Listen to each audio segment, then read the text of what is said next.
You ask Tiger to solve. This deals with linear equations with one unknown. The final result is x equals 21. Let's solve it step by step.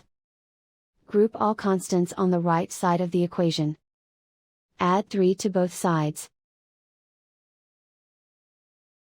Simplify the arithmetic.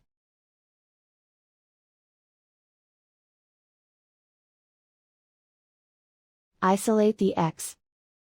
Multiply both sides by inverse fraction 3/2. Group like terms. Multiply the coefficients. Simplify the fraction. Multiply the fractions.